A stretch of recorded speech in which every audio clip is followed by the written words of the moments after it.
ನಮಸ್ಕಾರ ಎಲ್ರಿಗೂ, ರಾಧೆ ರಾಧೆ. ಇವತ್ತು ತುಳಸಿ ಪೂಜೆ ಇರೋದ್ರಿಂದ ತುಳಸಿ ಗಿಡ ತಗೊಂಡು ಹೋಗೋಣ ಅಂತ ಬಂದಿದ್ದೆ.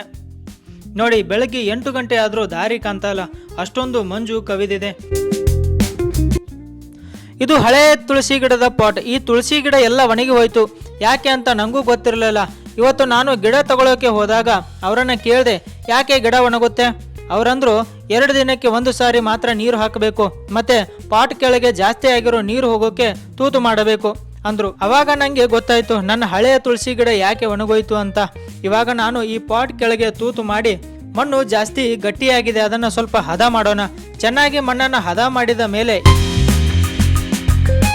ಈ ಪಾಟ್ನಿಂದ ನಮ್ಮ ದೊಡ್ಡ ಪಾಟ್ಗೆ ತುಳಸಿ ಗಿಡನ ಶಿಫ್ಟ್ ಮಾಡೋಣ.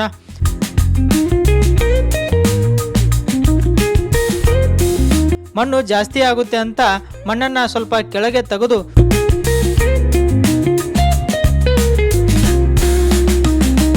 ತುಳಸಿ ಗಿಡ ನೆಟ್ಟು ಆಮೇಲೆ ತೆಗೆದಿರೋ ಮಣ್ಣನ್ನು ಅದರಲ್ಲಿ ವಾಪಸ್ ಹಾಕದೆ.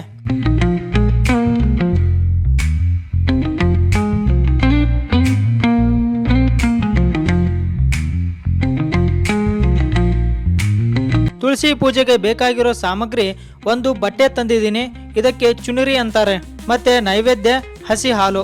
ಇಷ್ಟು ಇವತ್ತಿನ ವಿಡಿಯೋ. ಚಾನೆಲ್ಗೆ ಸಬ್ಸ್ಕ್ರೈಬ್ ಮಾಡದೇ ಇರೋರು ಸಬ್ಸ್ಕ್ರೈಬ್ ಮಾಡ್ಕೊಳ್ಳಿ. ಮತ್ತೆ ಸಿಗೋಣ ಮುಂದಿನ ವಿಡಿಯೋದಲ್ಲಿ. ರಾಧೆ ರಾಧೆ.